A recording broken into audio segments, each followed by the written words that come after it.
आज Monday night raw हो चुकी है खत्म, जिसके अंदर जे उसो का धोखा फिर से टीज किया गया है। इसके अलावा जॉन मॉक्सली ने पॉल हेमन का इनडायरेक्टली जवाब दे दिया है और भी बहुत कुछ हम लोगों को आज रॉ में देखने को मिला, जैसे कि जजमेंट डे ट्रैक में आ चुकी है और गाइस लिव मॉर्गन की वापसी के साथ अब जजमेंट डे का उदय भी हम लोगों को देखने को मिलेगा।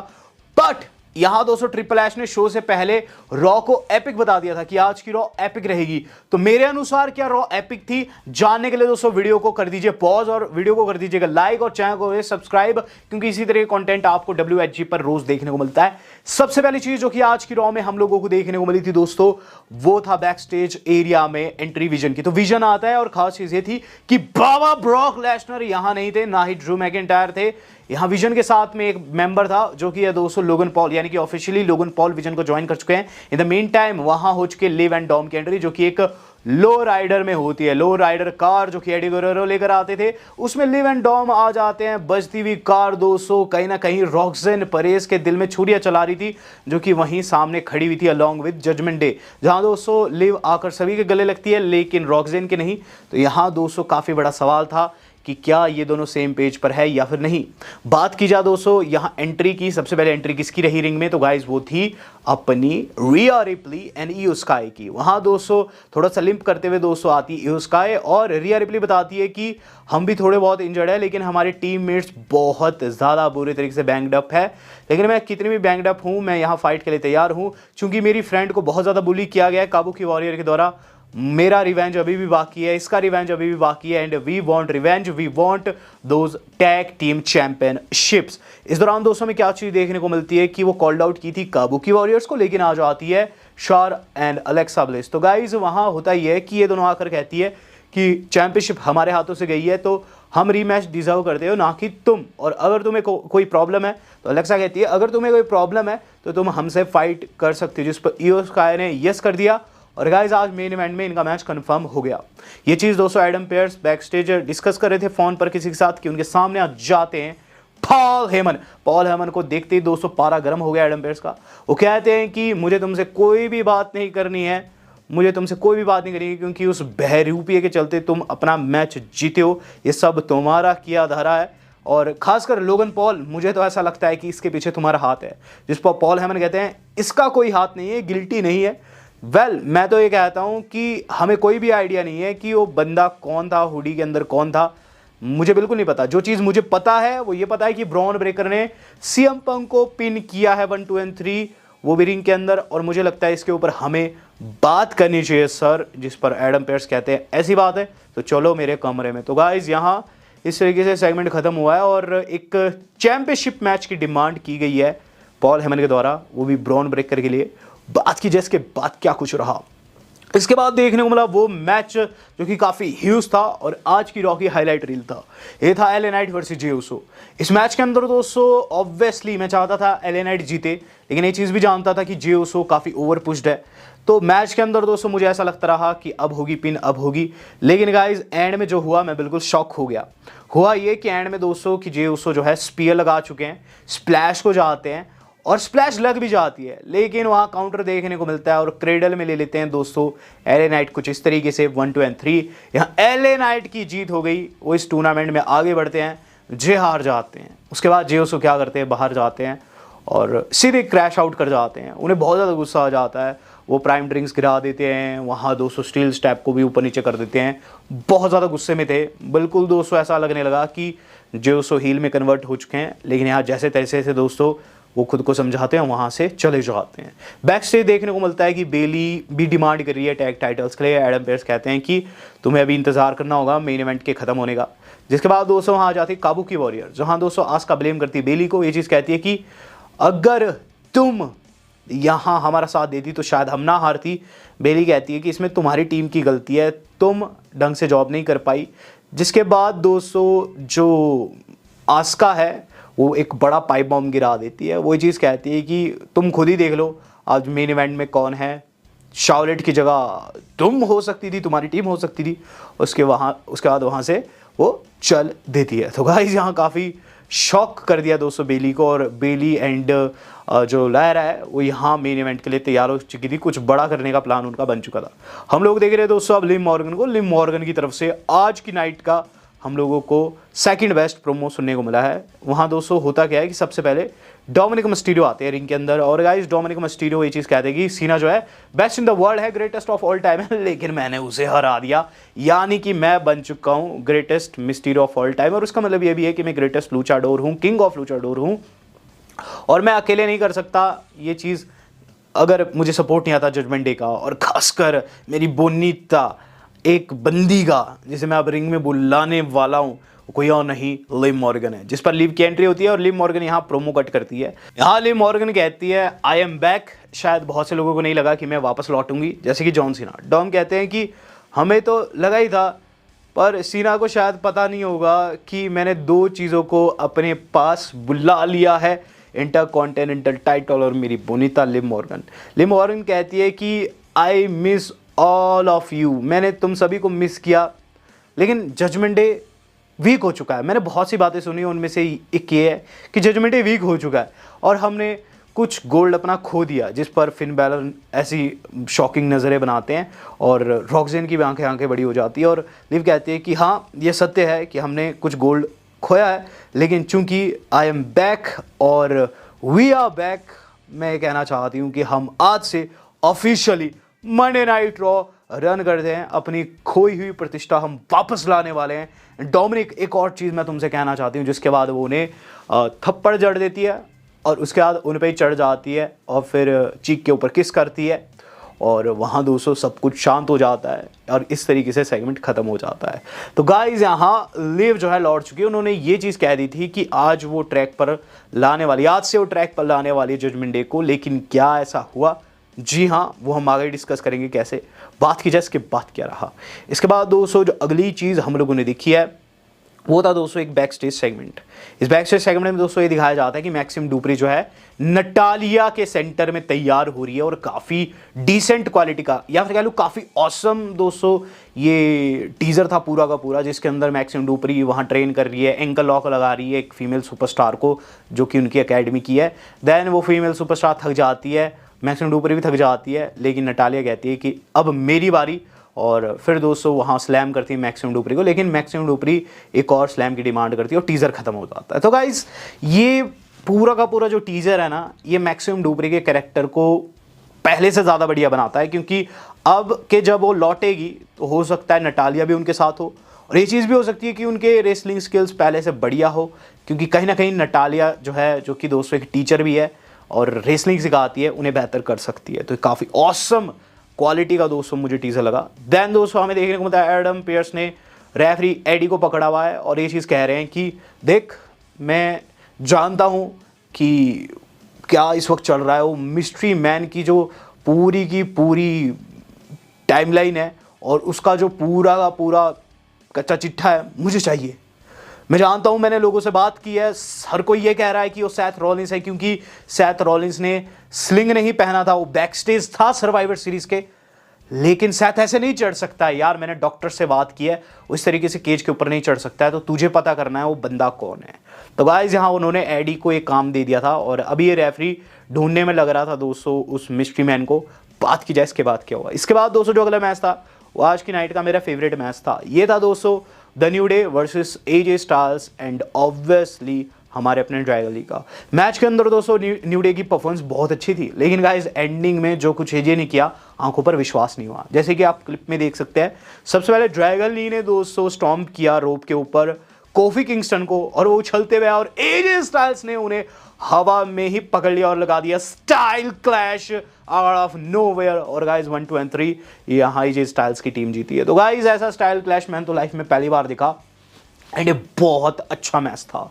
बात की जाए दोस्तों इसके बाद क्या रहा। इसके बाद दोस्तों हमें देखने को मिलता है कि वहाँ बैक स्टेज स्टेफनी से पूछा जा रहा है निक्की के ऊपर। स्टेफनी कह रही है कि उन्होंने निक्की को हरा कर उनका पूरा का पूरा जो प्लान है पूरा बर्बाद कर दिया और अब वो नेक्स्ट इन लाइन कॉम्पिटिटर की इंतज़ार में है कि गाइस वहाँ आ जाती है लिव मॉर्गन, जो कि ये चीज़ कहती है हे स्टेफनी, मैं बस ये चीज़ कहना चाहती हूँ आई एम बैक, जिसके दौरान उन्होंने टाइटल को थोड़ा सा घुरा और वहाँ से चल दी। तो लिव मॉर्गन दोस्तों शायद से वर्ल्ड टाइटल के पीछे जाने वाली है। इसके बाद बात की जाए क्या रहा। इसके बाद दोस्तों हमें Logan Paul Bron Breakker and read ring में देखने को मिल रहे along with Paul Heyman. Paul Heyman दोस्तों अपना प्रोमो कट करे। Ladies and gentleman, my name is Paul Heyman और आज मैं आकर यहाँ सबसे पहले शाउट आउट देना चाहूँगा कुछ एक लोगों को। सबसे पहले कहते हैं shout out to the beast Brock Lesnar, you sir still the beast, आपके जैसा कोई नहीं। इसके बाद वो कहते हैं shout out to Drew McIntyre, it was pleasure to do business with you, thank you sir. इसके बाद दोस्तों वो कहते हैं कि अगला शाउट आउट है बिग ब्रॉन्सन रीड को, जिसने सुनामी मार मार के उन सभी को खत्म कर दिया। इसके बाद वो कहते हैं shout out to the biggest mainstream star on the planet today, जो आज हमारे सामने खड़ा हुआ है, वन एंड ओनली विजन का न्यू मेंबर जो कि उसमें परफेक्टली फिट होता है, द मैवरिक लोगन पॉल, जिन्हें काफी तगड़ी बू मिलती है। उसके बाद वो कहते हैं shout out to the WWE itself to listening me, the January 5th, जो बंदा फेस करने वाला है CM Punk को बार्कले सेंटर में उसकी वर्ल्ड टाइटल के लिए, the uncrowned champion the Bron Breakker. जिसके बाद 200 ब्रॉन ब्रेकर जो है माइक पकड़ लेते हैं और ये चीज कहते हैं कि आज अपसेट हूं कुछ चीजों को लेकर, इस वजह से नहीं कि उस बहरूपिये ने, उस बैटमैन ने आकर मुझे हेल्प किया, मेरी लाइमलाइट छीनी, इसलिए भी नहीं कि मैं किसी से खफा हूं, लेकिन मैं CM Punk से डिसअपॉइंट हूं। मुझे लगा CM Punk के लिए आसानी होगी किक आउट करना। वो आगे कहते हैं कि मुझे ऐसा लगता था CM Punk जो है काफ़ी स्ट्रांग है और वहाँ उसे पिन फॉल करना मुश्किल होगा, इसीलिए पूरी ज़िंदगी भर मैं खुद को तैयार करता रहा ऐसे एक मूवमेंट के लिए जहाँ मैं कभी वर्ल्ड चैंपियन को पिन करूँगा, और मुझे लगता रहा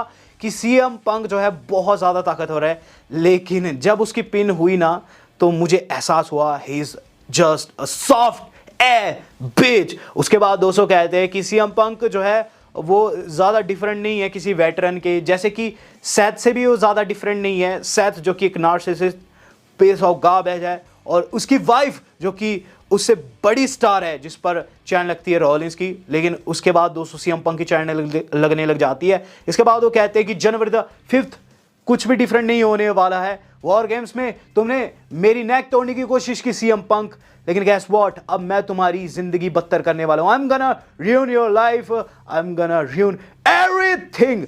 और याद होगा तुम्हें कि रेसलमेनिया के बाद अभी से कुछ टाइम पहले तुमने बैक स्टेज मुझे कहा था कि वेलकम टू WWE, एंड शायद तुम्हें अपने प्रोमोस पर अब काम करना चाहिए। और गैस व्हाट, तो सुन ले एक प्रोमो कि जनवरी द 5th जब मैं तेरे ऊपर खड़ा होऊंगा, तू हार चुका होगा, धूल चाट रहा होगा और तेरा स्टूपिड फेस मेरी ओर देख रहा होगा, तू हार चुका होगा, टाइटल मेरे कंधे पर होगा, एंड देन तू रियलाइज करेगा you are not even close to the best Bron Breakker, the real best in the world. तो गाइस ये काफी तगड़ा प्रोमो इन्होंने कट कर दिया ब्रॉन ब्रेकर ने, और चीज भी बता दी कि जनवरी द 5th जो दोस्तों सबसे पहली रॉ रहेगी, वहां वो CM Punk को उनके वर्ल्ड टाइटल के लिए फेस करने वाले। तो गाइस मैं इस प्रोमो में कोई भी कमी नहीं निकाल सकता, ये 5 स्टार था और ब्रॉन ब्रेकर इसमें काफी सॉलिड कंटेंडर लगे हैं। बात की जाए दोस्तों इसके बाद क्या कुछ रहा, इसके बाद दोस्तों हम लोगों ने सोलो वर्सेस गंथर देखा, एंड गाइस ये मैच बहुत डिसेंट था, और गाइस इसके अंदर मजा मुझे अलग लेवल का आया क्योंकि दोनों हील थे, और सोलो का जो बंदा है टाला टंगा बीच बीच में गंद भी डाल रहा था। गंथर के चॉप से सोलो को ज़्यादा कुछ फर्क नहीं पड़ रहा था, लेकिन ऑब्वियसली एंड में जो कुछ हुआ ना वो काफ़ी क्योटिक था, काफ़ी सरप्राइज करने वाला था। होता है क्या एंड में कि सोलो इसका टर्नबकल को नंगा कर देता है, और इस दौरान रेफरी जब टर्नबकल को ठीक करने लगता है तो टाला टोंगा किक कर देता है गंथर को। इस दौरान हमें ये चीज़ देखने को मिलती है कि सोलो भी टेक आउट करने बाहर आते हैं, लेकिन गाइस गंथर ने वहाँ टेक आउट कर दिया टाला टोंगा को भी, और सोलो सिका का हाथ भी दोस्तों वहाँ मारा एप्रन के ऊपर। जिसके बाद अंदर जाते हैं दोनों, और गाइस क्या देखते हैं कि रेफरी जो है वो टाला टोंगा को वहाँ से जाने को कह रहा है। टाला टोंगा को पकड़ लिया था रेफरी ने कि गंथर को इसने पकड़ा हुआ, तो गाइस उसने वो चीज़ देख ली थी, तो गाइस उसने जाने को कहा टाला टोंगा को, ध्यान भटका होता रेफरी का, और गाइस जो गंथर है उन्होंने कर दिया लो ब्लो 1 2 and 3, उसके बाद पावर बॉम्ब मारा 1 2 and 3, और गाइस यहाँ गंथर की जीत हुई है। वो गाइज यहाँ अब फेस करने वाले हैं एलए नाइट को। तो ये दोनों ही हील्स की बैटल बहुत अच्छी लगी मुझे। लेकिन इसके बाद दोस्तों हाँ एलए नाइट आकर ये चीज़ कहते हैं कि I don't give a dam कि तैने किसको कैसे बीट किया, मैं तुझे फेस करने वाला हूँ फिनाले में next week and I am the one जो कि तुझे वहाँ बीट करेगा। तो गाइज इस तरीके से यहाँ हम लोगों को पता चल चुका है कि फिनाले में एलए नाइट वर्सेस गंथर होने वाला है। मैं नहीं जानता इसमें कौन जीतेगा, बात के लिए जाए इसके बाद क्या कुछ रहा। इसके बाद दोस्तों जो एडी है, जो रेफरी है जिसे भेजा हुआ था एडम पेयर्स ने, वो चीज़ कहता है मालिक मुझे कुछ भी पता नहीं चला, मैंने हर जगह पूछा, हर कोई यही चीज़ कह रहा है कि सैथ रॉलिंस ही हो सकता है, हर किसी को यही लग रहा है कि सैथ रॉलिंस ही है। जिस पर एडम कहते हैं यार वो तो बिल्कुल नहीं हो सकता, चल कोई बात नहीं, तेरी सर्विस के लिए धन्यवाद, चल निकल। जिसके बाद हम लोग वो देखने को मिलता है, वहाँ जाते हैं अपने एजे स्टाइल ड्रैगन ली जो कि दोस्तों वॉर रेडर्स के खिलाफ मैच की डिमांड करते हैं, जिन्हें एडम पेयर्स ने कह दिया कि अगर तुम्हें मैच चाहिए तो हाँ मैं मैच देने के लिए तैयार हूँ, अगले हफ्ते तुम वॉर रेडर्स को टैग टाइटल्स के लिए फेस करोगे। तो यहाँ दोस्तों एजे खुद से डिमांड करे टाइटल की। यहाँ अब रे मिस्टीरियो देखने को मिल रहे टाइटल की डिमांड करते हुए। हुआ ये कि रे मिस्टीरियो का इंटरव्यू हो रहा था और गाइज उनसे पूछा जा रहा था कि आप क्या कहना चाहेंगे, आपका भी अगले हफ्ते फिन बैलर के खिलाफ मैच होने वाला है। रे कहते हैं कि देखो मेरा पंगा मेरे बास्टर्ड सन से है, लेकिन अगर उससे पहले उसकी टीम को ठिकाने लगाना पड़े तो मुझे कोई भी आपत्ति नहीं है। इसके बाद दोस्तों जब उनसे पूछती है जैकी कि आईसी टाइटल के ऊपर आपका क्या विचार है, अब नेक्स्ट इन लाइन हो सकते हो, जिस पर रे कहते हैं काफ़ी टाइम हो चुका है कि मैंने उस टाइटल को नहीं छुआ है, अगर मिलता है तो काफ़ी अच्छी चीज़ है, और ख़ासकर तब जब मैं अपने लड़के को पिटूँ तो इससे बढ़िया तो क्या ही हो सकता है। कि गाइज हम लोगों को लोगन पॉल आते हुए नजर आते हैं, वो कहते हैं आईसी टाइटल की बात हो रही है और ये बात कर रहा है। वेल रे मुझे तो ऐसा लगता है कि तुम्हें स्टेप डाउन कर जाना चाहिए, जिस पर दोस्तों रे कहते हैं कि वेल मैं तो स्टेप डाउन नहीं करने वाला हूँ, तुम स्टेप डाउन कर दो। और इस दौरान दोस्तों लोगन पॉल ये चीज़ भी कह देते हैं कि यार तुझे बात को समझना चाहिए रे, आई एम 6'3", यू आर 3'6", और you are dead be dead, मैं तो बहुत अच्छा डैड हूँ मेरी बेटी का, लेकिन शायद तू बिन बात के ही इन पंगों में फंस रहा है, विजन के पंगों में मत फंस और यहाँ से चलता बन। जिसके बाद दोस्तों वो काफ़ी ज़्यादा करीब चले जाते हैं रे मिस्टीरियो के फेस के। यहाँ रे मिस्टीरियो ने दोस्तों उन्होंने थप्पड़ जड़ दिया, लोगन पॉल के बहुत सारे ऑफिशियल्स आकर दोस्तों इन दोनों को रोक दिए। तो यहाँ दोस्तों पंगा ले लिया बिन बात के रे मिस्टीरियो ने लोगन पॉल से। मुझे ऐसा लगता है कि विजन में चूंकि अब लोगन पॉल है तो हो सकता है हम लोगों को अगले हफ्ते अटैक होते हुए देखने को मिले रे मिस्टीरियो के ऊपर द विजन का। बात की जाए दोस्तों main event of the evening की, main event of the evening जो है वो हो चुका है बिगन। शार एंड अलेक्सा फेस कर रही है दोस्तों रिया रिप्ले एंड ईओ स्काई को, number 1 contendership on the line है। और गाइज होता क्या है, मैच काफ़ी डिसेंट जाता है, दोनों ही टीम्स काफ़ी अच्छा कर रही थी, लेकिन एंड में काबुकी वॉरियर ने आकर दोस्तों मैच को ख़राब कर दिया, इन दोनों के ऊपर अटैक कर दिया। जिसके बाद हम लोगों को चीज़ देखने को मिलती है कि वहाँ आ जाती है बेली की टीम, बेली एंड जो उनकी फ्रेंड है आकर दोस्तों टेक डाउट करने लग जाती है दोस्तों काबुकी वॉरियर्स को, लेकिन वो भी नहीं टिकती। जहाँ दोस्तों इनके ऊपर हो जाता है attack out of nowhere, Liv Morgan ने आकर दोस्तों अटैक कर दिया दोस्तों लायरा के ऊपर। और उसके बाद रिंग में दोस्तों रैक्वेल रॉड्रिगेज जो है वो अपना फिनिशर भी लगाती है वहाँ, और साथ ही साथ दोस्तों रॉक्सन पेरेज की तरफ से भी हम लोगों को फिनिशर देखने को मिलता है, और ये बेली के ऊपर लगता है। और वहाँ दोस्तों ये चीज़ देखने को मिलती है कि रॉक्सन पेरेज ने टाइटल होल्ड किया हुआ था तो लिव को देने की कोशिश करती है, लेकिन लिव दोस्तों उन्हें उल्टा पकड़ा देती है और दोनों का हाथ खड़ा कर देती है। तो लिव मॉर्गन और रॉक्सन पेरेज सेम पेज पर है, इस चीज़ से पता चला है, और ट्रैक पर वापस लौट चुकी है judgement day I must say. लेकिन यहाँ बात करी जाए रॉ की, रॉ उतनी खास नहीं थी। ट्रिपल एच ने जो एपिक कहा था बिल्कुल भी इसमें मुझे कुछ भी एपिक नहीं लगा है। हाँ एक चीज़ जो कि एपिक होने वाली है वो मैं आपको बता देता हूँ। यहाँ जे उसो का क्रैश आउट के बाद दोस्तों एक सेगमेंट देखने को मिला जहाँ बैक स्टेज दोस्तों काफ़ी गुस्से में जा रहे थे। जैकी ने उनसे पूछा कि आपका क्या टिप्पणी है इस वक्त पर, खासकर इस बंदे के ऊपर, ब्रॉन ब्रेकर के ऊपर। तो क्या कहते हैं दोस्तों जे उसो कि मुझे फ़र्क नहीं पड़ता ब्रॉन ब्रेकर को टाइटल अपॉर्चुनिटी मिल रही है या फिर नहीं, मुझे विजन से ही फ़र्क नहीं पड़ता, मुझे बस इस चीज़ का पता लगा है कि शायद से रोमन सही कहता है, रोमन वॉज राइट, शायद टाइटल्स उसके शोल्डर पर ज़्यादा बढ़िया दिखते हैं। और उसके बाद गुस्से में वहाँ से चले जाते हैं। तो यहाँ दोस्तों उन्होंने कहीं ना कहीं रोमन रेंस को सुनाया है, ये चीज़ कही है कि शायद से रोमन रेंस ही सही और प्रबल दावेदार है टाइटल्स का, मैं शायद से डिज़र्व नहीं करता। इसके अलावा दोस्तों कहीं ना कहीं हो सकता है कि एलए नाइट के ऊपर टर्न करते हुए नजर आए जे उसो, जिसके बाद दोस्तों रोमन रेंस को भी धोखा दे सकते हैं एक अहम पॉइंट के ऊपर आकर, क्योंकि दोस्तों रोमन रेंज जो है वो खुद को आगे किए। उन्होंने दोस्तों इस टाइटल अपॉर्चुनिटी में या फिर कह लीजिए टाइटल की रेस में दोस्तों ये चीज़ कही कि उनके शोल्डर पर टाइटल बढ़िया लगेंगे बजाय जे उसो के। तो देखते हैं दोस्तों क्या कुछ रहता है। मुझे तो ऐसी वाइब आ रही है जल्द जे उसो हील में कन्वर्ट होने वाले हैं।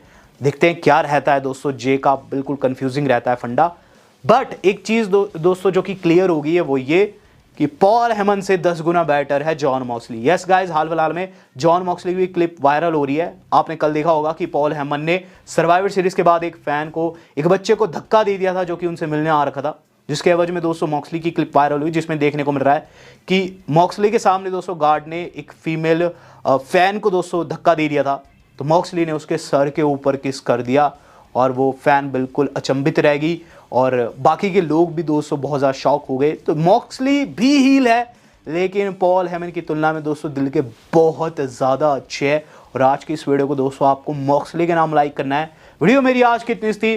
वेल दोस्तों, आज तक के लिए इतना ही। धन्यवाद। शब्बा खैर।